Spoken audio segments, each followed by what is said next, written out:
Rebonjour et bienvenue dans le monde qui s'entoure. Donc là on se retrouve pour mon premier podcast.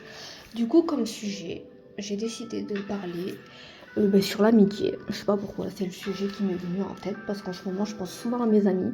Du coup c'est pour ça que j'ai décidé d'évoquer ce sujet sur l'amitié. Donc l'amitié dans toutes ses formes, surtout ses formes d'angle, tout ça.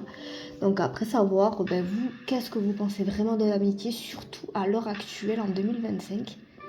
Parce que je pense que c'est beaucoup de questions que se posent les gens à ce sujet-là.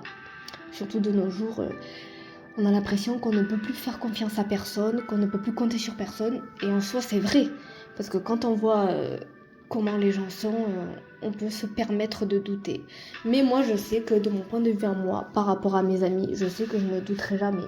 Après, comme on dit, les amis, on les compte sur les doigts d'une main. Moi, je sais que mes amies filles, j'en ai que 3.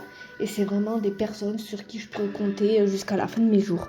Mais aussi, pardon, j'ai dit mais aussi, n'importe quoi.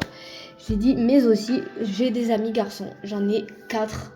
Et oui, l'amitié fille-garçon existe aussi et c'est très important de le souligner parce que beaucoup de personnes disent que l'amitié fille-garçon est impossible pour toutes raisons différentes, mais à un moment donné, c'est bon.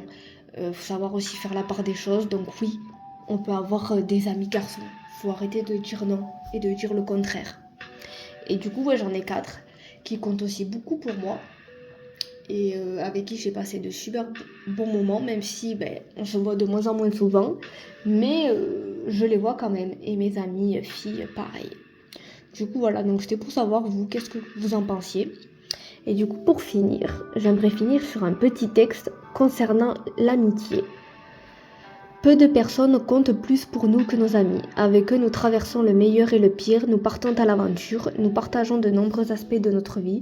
Reprendre les mots poétiques, amusants ou émouvants de ceux qui sont si bien décrits, l'amitié est un excellent moyen de l'entretenir par le biais de petites attentions touchantes pour ces personnes qui sont si importantes à nos yeux. Comme le disait Michel de Montaigne, l'amitié se nourrit de communication. À bientôt pour le prochain podcast.